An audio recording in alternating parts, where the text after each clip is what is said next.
जय हिंद साथियों, स्वागत है आपका हमारे YouTube चैनल में। दोस्तों, आज का जो वीडियो है बहुत ही महत्वपूर्ण होने वाला है, क्योंकि जो हिंदी साहित्य से संबंधित जो महत्वपूर्ण कवि हैं और जिनका संबंध मध्य प्रदेश से है, उन कवियों को लेकर के आज हम आए हैं। उन कवियों की रचनाओं के बारे में आज हम चर्चा करेंगे। यहाँ पर ये बहुत ही महत्वपूर्ण है।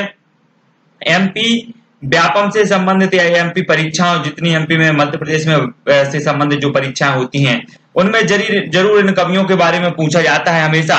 तो जो भी हमारे साथी एमपी परीक्षाओं से संबंधित है, मध्य प्रदेश की परीक्षाओं से संबंधित है, उनके लिए बहुत ही महत्वपूर्ण वीडियो है।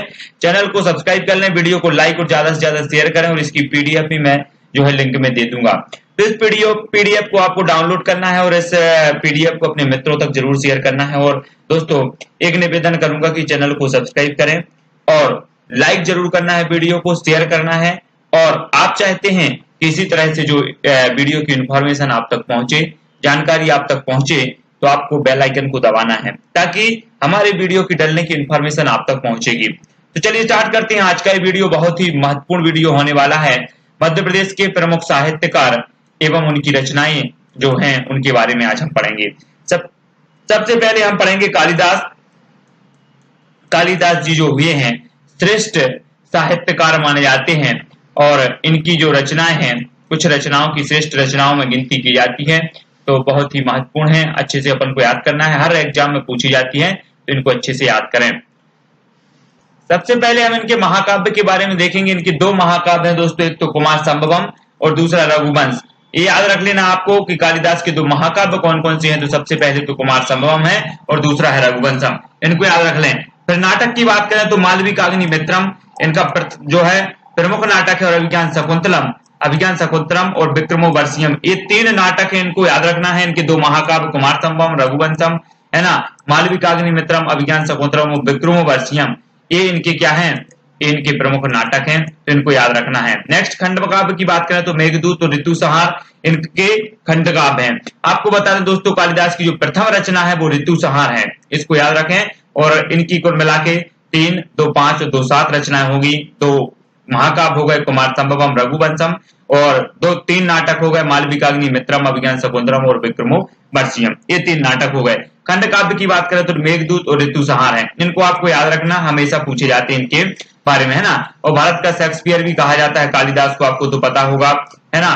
भर्तृहरि के बारे में बात करें तो भर्तृहरि में काव्य प्रदीप इनकी एक रचना है। महाभाष्य जो कि हमेशा पूछी जाती है। और अब आप देखना दोस्तों, शतक जहां आ रहा है तो क्या होता है, ये भर्तृहरि आ जाएंगे। श्रृंगार शतक, वैराग्य शतक और नीति शतक, इनको याद रखना है। शतक आ रहा है भर्तृहरि, मतलब भारत के जो है शतक ज्यादा मारते हैं, तो भर्तृहरि। शतक आ रहा मतलब भर्तृहरि, है ना। वेदांत सूत्र वृत्ति भी इन्हीं की रचना है। और मीमांसा भाष्य, है ना, भाष्य तो महाभाष्य और मीमांसा भाष्य, ये भाष्य आ रहा है तो भर्तृहरि, शतक आ रहा है तो भर्तृहरि, है ना, भर्तृहरि हो जाएंगे। तो काव्य प्रदीप, वेदांत सूत्र वृत्ति आपको याद रख लेना है। तो इनकी रचनाएं हो गई प्रमुख। भर्तृहरि की भी पूछी जाती है, महाभाष्य ज्यादा पूछी जाती है, और इन 3 में से भी पूछी जाती है, तो इनको अच्छे से याद कर लेना है, ठीक है। नेक्स्ट देखें भवभूति। भवभूति के बारे में महावीर चरित है इनकी, मालती माधव और उत्तर रामचरित, तीनों ही बहुत ही महत्वपूर्ण है। सबसे ज्यादा पूछी जाती है मालती माधव और उत्तर रामचरित, है ना। उत्तर रामचरित भी भवभूति की है और मालती माधव भी भवभूति की, है ना। महावीर चरित भी इन्हीं की है, भवभूति जी की, तो इनको याद रख लें। 3 रचना इनकी बहुत ही श्रेष्ठ रचना है। बाणभट्ट की बात करें तो हर्षचरित्र और कादम्बरी, दोनों ही रचनाएं महत्वपूर्ण है। कोई भी एग्जाम हो, किसी भी एग्जाम में भी पूछी जाती है, तो हर्षचरित्र कई बार पूछी गई है, हर्षचरित्र और कादम्बरी, है ना, ये सही होगा। अगर आपका बाण सही जगह लगेगा तो आपको क्या होगा, हर्ष होगा, है ना। और आप कदम कदम जो है बहुत हर्षित होंगे, खुश होंगे, हर कदम पर आपकी सफलता मिल रही है, सही बाण आपका लग रहा है, तो क्या होगा, हर्ष होगा। केशवदास की बात करें तो केशवदास को आपको पता होगा दोस्तों, केशवदास जो थे सबसे पहले तो ये भक्ति काल के और फिर रीति काल के, मतलब दोनों काल के कभी कहे जाते हैं केशवदास, क्योंकि इनकी जो रामचंद्रिका है ये भक्ति काल की रचना है। और इस रामचंद्रिका को छंदों का अजायब घर भी कहा जाता है, ये भी आपको याद रख लेना है। और इनकी जो प्रमुख रचना है रसिक प्रिया याद रखना है, ठीक है। कवि प्रिया भी याद रखना, कवि प्रिया, रसिक प्रिया, रामचंद्रिका, वीर सिंह देवचरित, ठीक है। और विज्ञान गीता पूछी जाती है, छंदमाला भी पूछी जाती है। विज्ञान गीता, छंदमाला और रसिक प्रिया, कवि प्रिया और रामचंद्रिका, इनको तो आपको याद रखना है। और रतन बावनी और जहांगीर जस चंद्रिका, इसको भी याद रखें। रामचंद्रिका, जहांगीर जस चंद्रिका, छंदमाला, रतन बावनी, कवि प्रिया, वीरसिंह देवचरित केशवदास जी की रचना है ना, याद रख लेना। केशवदास जी रीति बद्ध काव्यधारा, रीति काल में रीति बद्ध काव्यधारा के प्रमुख कवि माने जाते हैं केशवदास जी, ठीक है, इनको याद रखें। और पद्माकर की बात करें तो जगत विनोद, जगत विनोद बहुत ही प्रसिद्ध रचना है इनकी, जगत विनोद पद्माकर जी की। राम रसायन भी है, राम रसायन है ना। और गंगा लहरी, गंगा लहरी, जगत विनोद, राम रसायन, राम के पद में अगर हमें छूने मिल जाएं तो बड़ा ही पुण्य होगा हमारा। गंगा लहरी, और गंगा में हमें पैर नहीं धोना क्योंकि बहुत ही पवित्र है ना, पदम नहीं धोना। भाषा हितोपदेश भी है, भाषा हितोपदेश पद्माकर जी की। और पद्माभरण तो सेम है, मतलब इसको कुछ याद नहीं करना, पद्माभरण तो आप समझ जाएंगे पद्मावर। हिम्मत बहादुर बिरदावली है, हिम्मत बहादुर बिरदावली, प्रताप सिंह बिरदावली और प्रबोध 25, ये सारी की सारी रचनाएं आपको याद रखना है। जगत विनोद, राम रसायन, गंगा लहरी, भाषा हितोपदेश, पद्माभरण, हिम्मत बहादुर बिरदावली, प्रताप सिंह बिरदावली और प्रबोध 25, इनको याद रखें, ठीक है दोस्तों। नेक्स्ट है भारवी, भारवी की बात करें तो भारवी जी की है क्राता अर्जुनियम, कौन सी है, क्राता अर्जुनियम, ये याद रख लेना, क्राता अर्जुनियम। और दंडी की बात करें तो दंडी की है दस कुमार चरित, कौन सी है, 10 कुमार चरित की है दंडी। और 10 डंडी अगर आपको मार दी जाए तो आप क्या करोगे, रोने लगोगे। दंडी, तो दंडी की 10 कुमार चरित हो जाएगी, 10 डंडी लगेंगी आपको। भूषण, भूषण की सेवा बावनी है, सेवा बावनी शिवराज भूषण, इनका लक्षण ग्रंथ माना जाता है शिवराज भूषण, है ना। और भूषण जी ने 105 अलंकारों, भूषण की जो शिवराज भूषण है इसमें 105 अलंकारों का वर्णन किया गया है। कितने अलंकारों का, 105 अलंकारों का, याद रख लेना। सेवा बावनी, शिवराज भूषण, छत्रसाल, दशक और भूषण हजारा। तो देखो भूषण भूषण आ रहा है तो इसको याद नहीं रखना, सेवा बावनी है तो सेवा बावनी अपन को याद रख लेना है। और छत्रसाल, दशक, अब ऐसे भी आप याद रख लेना। छत्रसाल की जब बात आती है तो आपको पता होगा कि छत्रसाल कैसे थे, वीर थे।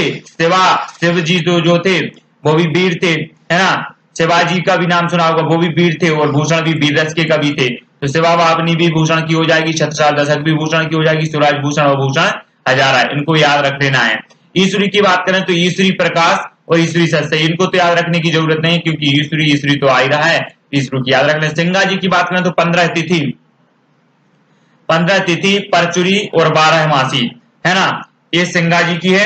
तो इनको अपन को याद रख लेना है अच्छे से। 15 तिथि 12 मासी हमेशा पूछी जाती हैं इनकी रचनाएं, है ना, तो आपको याद रख लेना है सिंगा जी की ये रचनाएं महत्वपूर्ण है। 15 तिथि परचुरी और 12 मासी। भवानी प्रसाद मिश्र की बात करें तो भवानी प्रसाद मिश्र की है गीत फरोश। अब भवानी की, यहाँ पर हम भवानी की बात करें, भवानी मतलब भवानी माता, अपने रोज वो कर रहे होंगे, पूजन कर रहे होंगे, तो भवानी के दरबार में हम क्या गाते हैं, गीत, तो एक गीत फरोश इनकी हो जाएगी, ठीक है। और यहाँ पर बुनी हुई रस्सी रहती है, हम हाथ में बांधते ना, बुनी हुई रस्सी, जो धागा रहता है वो हम बांधते हैं भवानी के यहाँ जाके, तो बुनी हुई रस्सी ये कहाँ की होगी, कई लोग बोलते हैं कि हमारे हाथ में बुनी हुई रस्सी भवानी के दरबार की है, तो बुनी हुई रस्सी भवानी के दरबार मतलब भवानी प्रसाद मिश्र।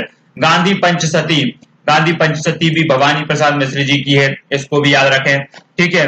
एदम नमम भी है भवानी प्रसाद मिश्र की। तूस की आग, यहाँ पर जो तूस की आग जलती है, यहाँ पर भवानी प्रसाद में जब हम भवा नमन करते हैं तो आग जलती है, तो तूस की आग भी यहीं जलेगी भवानी के दरबार में, तूस की आग। खुशबू के शिलालेख, खुशबू के शिलालेख आपको पता होगा कि जो भवानी रहती है बहुत ही पर्वत के ऊपर इनका मंदिर बना रहता है, तो यहाँ के जो शिलालेख लालेख जो रहते हैं उसकी बड़ी खुशबू आती है, तो खुशबू के शिलालेख हो जाएंगे।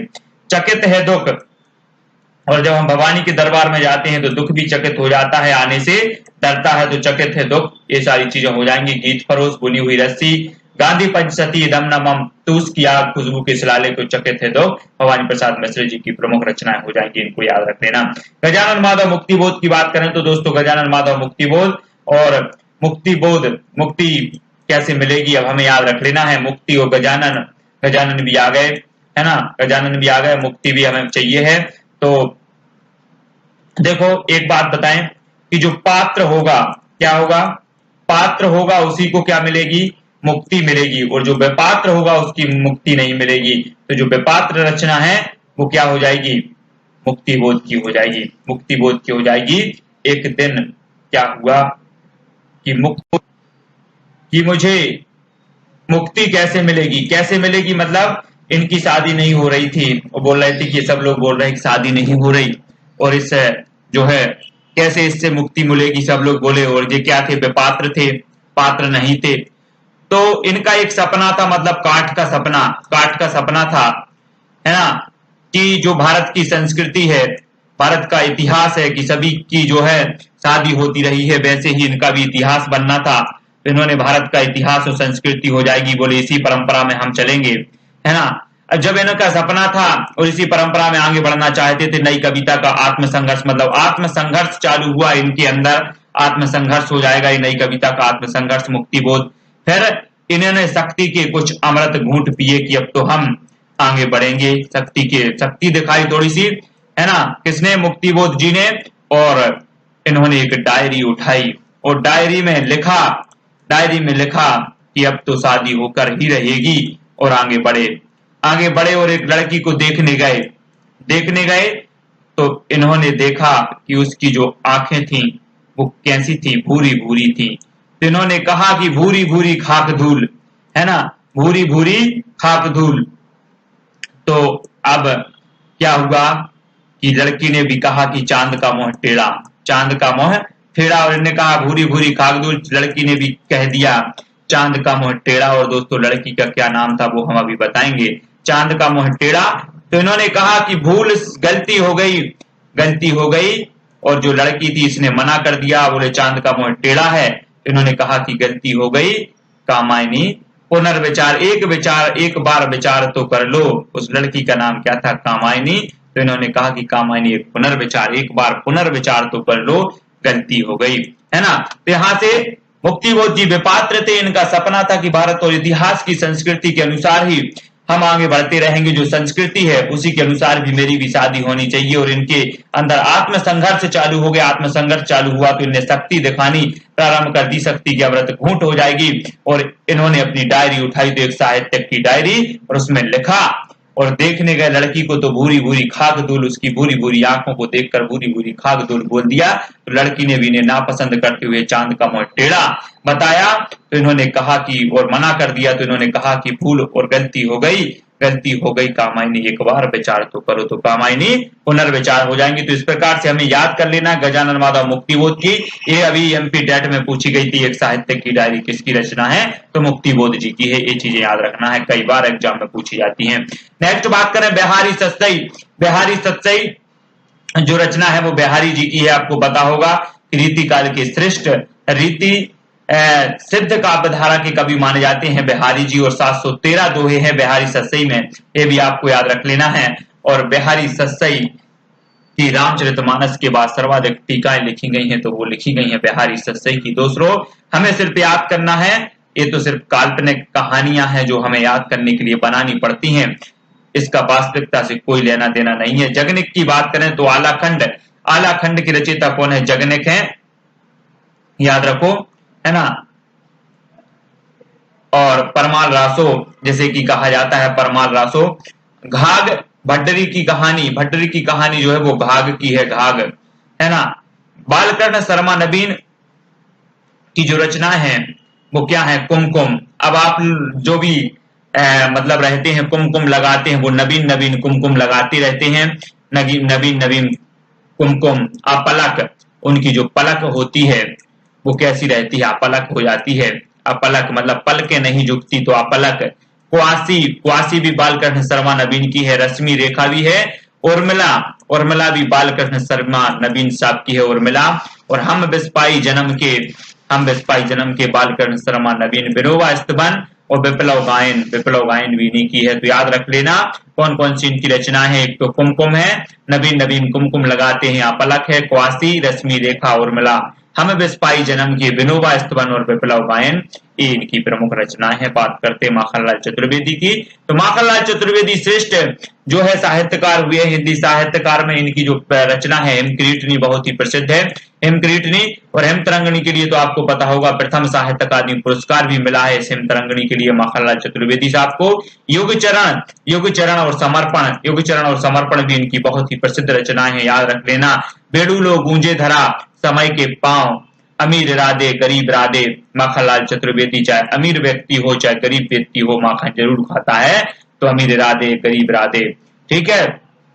और समर्पण, रंगों की बोली, कृष्णार्जुन युद्ध भी है और कृष्ण जी माखन खाते थे, तो कृष्णार्जुन युद्ध किसका होगा?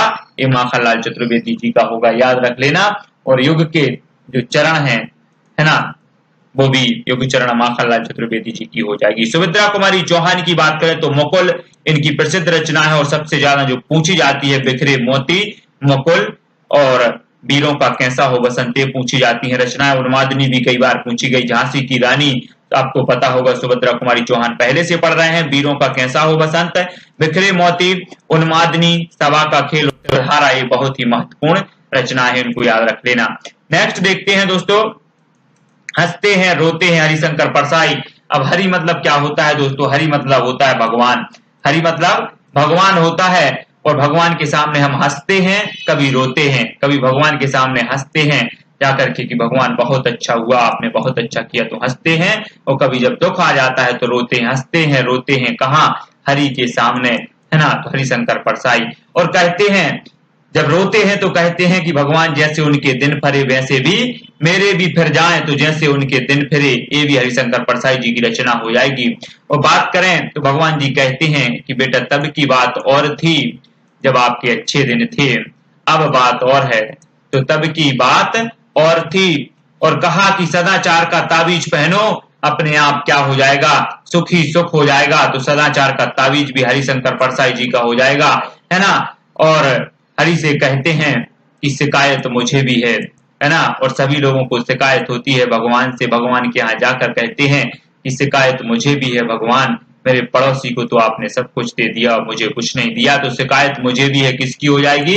हरिशंकर परसाई की। निठल्लों की डायरी, निठल्लों की डायरी भी हरिशंकर परसाई जी की है, क्योंकि हरि जो होते हैं भगवान, वो निठल्लों की भी डायरी बनाते हैं, उनके बारे में भी लिखते हैं।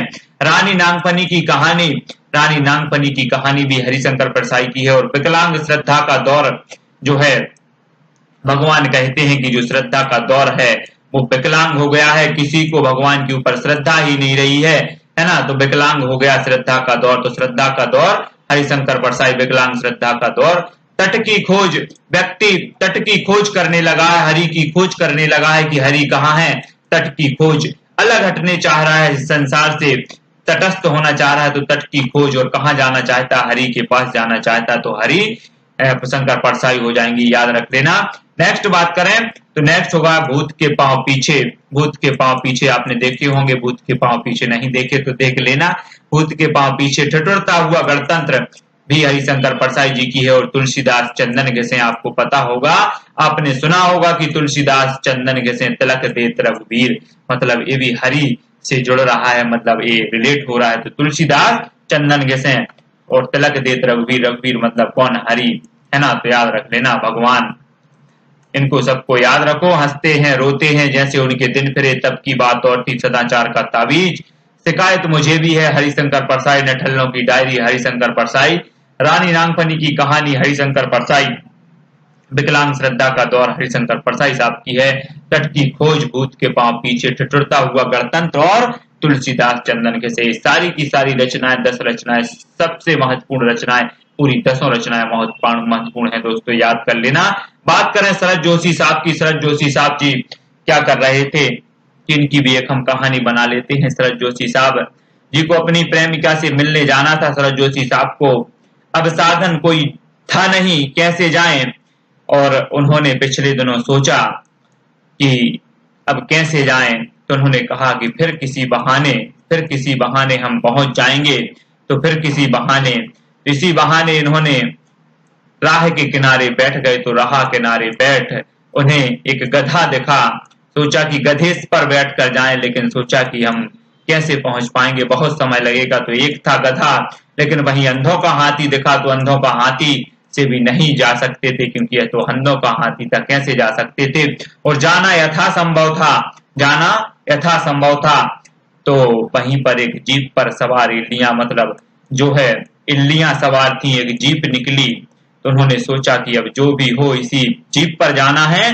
जीप पर बहुत सारी इल्लियां सवार थी, तो बैठ गए शरद जोशी साहब जी इस जीप पर सवार इल्लियां पर, और इल्लियां जो है शरद जोशी साहब के ऊपर से होते हुए ऊपर चढ़ी, और जीप पर सवार इल्लिया, तो जीप पर सवार इल्लिया भी इनकी एक रचना हो जाएगी। अब एक सतह से दूसरी, यहाँ बैठे थे इस सतह से इस सतह की ओर जा रहे थे, तो दूसरी सतह की ओर जा रहे हैं, और वहां पहुंचकर अपनी प्रेमिका का क्या लगाने लगे, ऐसा परिक्रमा लगाने लगे। तो प्रेमिका बोली कि ये क्या है, तो इन्होंने कहा कि यही तो तिलिस्म है, यही तो क्या है, तिलिस्म है। तो तिलिस्म भी इनकी रचना हो जाएगी। तो दोस्तों इस प्रकार से हमने एक कहानी बनाकर याद कर लिया कि पिछले दिनों फिर किसी बहाने रहा किनारे बैठे था गधा, अंधों का हाथी यथासंभव, और जीप पर सवार इल्लियां, दूसरी सतह परिक्रमा और तिलिस्म। इस सारी की सारी हमें एक कहानी के माध्यम से पूरी रचना याद हो जाती है। शरद जोशी साहब के इस प्रकार से याद कर लेना।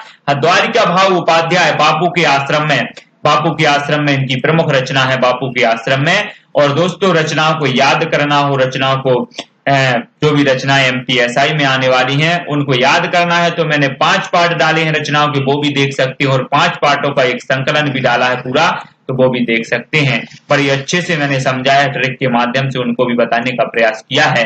द्वारिका प्रसाद मिश्र की कृष्णायन सबसे महत्वपूर्ण है। द्वारिका प्रसाद मिश्र जी की कृष्णायन, और कृष्ण का संबंध तो आपको पता होगा द्वारिका से घनिष्ठ था। और अनुदिता भी इनकी रचना है। स्वामी सत्य भक्त एक कुरान की झांकी है, कुरान की झांकी, स्वामी सत्य भक्त जो है कुरान की झांकी इनकी रचना है। राम कुमार वर्मा की एकलव्य है दोस्तों, एकलव्य क्योंकि राम तो एक ही हुए हैं साहब, तो एकलव्य भी राम कुमार वर्मा की रचना हो जाएगी। दुष्यंत कुमार की कौन है, एक कंठ बिस्पाई उस चाय में धूप है, ये दुष्यंत कुमार जी की है ना, याद रख लेना। विष्णु प्रभाकर जी की है आवारा मसीहा और टूटते परिवेश। आपको पता होगा कि जो विष्णु जी हैं, विष्णु जी सोच रहे थे कि परिवेश क्या हो रहे हैं, टूटते जा रहे हैं, परिवेश टूटते जा रहे हैं, तो टूटते परिवेश किसकी रचना हो जाएगी, विष्णु प्रभाकर जी की हो जाएगी। और आवारा मसीहा ये रचना भी इन्होंने लिखी है, शरद चंद्र की जो है जीवन पर आधारित रचना है आवारा मसीहा, याद रख लेना। विष्णु प्रभाकर जी की कई बार पूछी गई है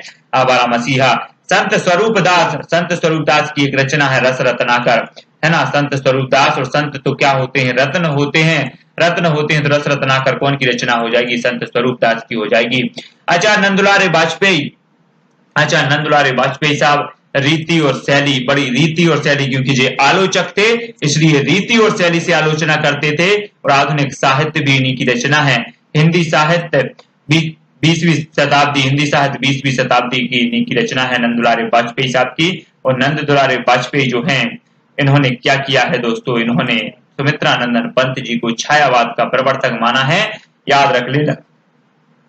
विश्वनाथ वैशंपायन मातृत्व का अभिशाप, है ना, क्योंकि अगर विश्व में किसी को अगर माता का अगर माँ का अभिशाप मिल गया तो वो कभी सक्सेस नहीं हो सकता दोस्तों। लेकिन माँ कभी अभिशाप नहीं देती, क्योंकि पुत्र को पुत्र हो सकता है, लेकिन माता के अंदर तो पुत्र के प्रति वही जो है भाव होते हैं। याद रख लेना, विश्वनाथ वैशंपायन की मातृत्व का अभिशाप है। अटल बिहारी वाजपेयी साहब की रचनाएं देखते हैं, इनकी प्रसिद्ध रचनाएं जो सभी को पता है, मेरी इक्यावन कविताएं पूछी भी गई हैं कई बार एग्जाम में। मृत्यु या हत्या, कैदी कविराज की कुंडलियां भी हैं। और संसदीय यात्रा के 50 वर्ष आपको पता होगा दोस्तों, संसदीय यात्रा के 50 वर्ष पूरे भी किए थे वाजपेयी साहब ने। और जनसंघ और मुसलमान ये भी इन्हीं की है, अटल बिहारी वाजपेयी साहब की, याद रख लेना। बहुत ही महत्वपूर्ण फेमस है इनकी मेरी 51 कविताएं, तो आप याद रख लेना। और संसदीय यात्रा के 50 वर्ष। नेक्स्ट देखें जहूर बख्श जो है चंद्रहार, है ना, चंद्रहार, अगर चंद्रहार आपका कोई चुरा ले तो उसे बख्श देना, क्या कर देना, बख्श देना, क्योंकि गलती से चुरा लिया होगा। तो चंद्रहार जहूर बख्श साहब की है। राजेश जोशी ने जोश में आके क्या कर दिया, मिट्टी का चेहरा बना दिया, है ना, मिट्टी का चेहरा बना दिया। तो कुछ लोग क्या करने लगे, हंसने लगे। तो नेपथ्य में हंसी, मिट्टी का चेहरा ये कौन की है, राजेश जोशी साहब की है, क्योंकि जोश में आके इन्होंने मिट्टी का चेहरा बनाया था। और राय बहादुर हीरालाल, ये मध्य प्रदेश का इतिहास। और आपको पता होगा कि मध्य प्रदेश में हीरा पैदा होता है। हीरा पैदा कहाँ होता है, मध्य प्रदेश में होता है ना, मध्य प्रदेश के पन्ना में पैदा होता है, आपको पता होगा। और हीरा की बात आ रही तो ये मध्य प्रदेश का इतिहास जो होगी राय बहादुर हीरालाल की रचना हो जाएगी। इस प्रकार से याद भी कर लेना है। श्रीमती विजया राजे सिंधिया, इनकी राजपथ से लोकपथ है ना, राजपथ से लोकपथ सिंधिया जी की है, विजया राजे सिंधिया जी की राजपथ से लोकपथ। रघुवीर प्रसाद द्विवेदी की है उमरा बेटी, उमरा की बेटी रघुवीर प्रसाद द्विवेदी की। इस प्रकार से याद रख लेना। हमने कुछ एक 36 जो प्रसिद्ध कवि थे मध्य प्रदेश से संबंधित उन कवियों की रचनाओं को याद किया। और दोस्तों इन रचनाओं को जरूर पूछा जाता है, हमेशा एग्जामों में कोई भी एग्जाम रचनाओं को पूछा ही जाता है, तो आपको याद कर लेना है। बहुत ही महत्वपूर्ण रचना है और आपको बताना है कि हमने जो आपको ट्रिक बताई है उससे आपको याद हुआ है कि नहीं हुआ है, और याद करने का आपने प्रयास किया है कि नहीं। इसी प्रकार से आप भी किसी भी प्रश्न को रिलेट करके याद भी कर सकते हैं, क्योंकि रिलेट किया हुआ कभी भूलते नहीं है, और अगर हम एक बार पढ़ते हैं तो उसको तो भूला भी जा सकता है, लेकिन रिलेट किया हुआ आप कभी नहीं भूलते दोस्तों। तो इस प्रकार से आप जिसको ये ट्रिक अच्छी लगी हो कमेंट के माध्यम से जरूर बताएं दोस्तों, और इस वीडियो को लाइक करें और शेयर करें। इसकी पीडीएफ भी मैंने लिंक में दे दी है, उसको आप डाउनलोड कर लेना और अपने मित्रों तक, अपने साथियों तक, अपने भाइयों तक शेयर जरूर करना दोस्तों। आज के लिए बस इतना ही। जय हिंद।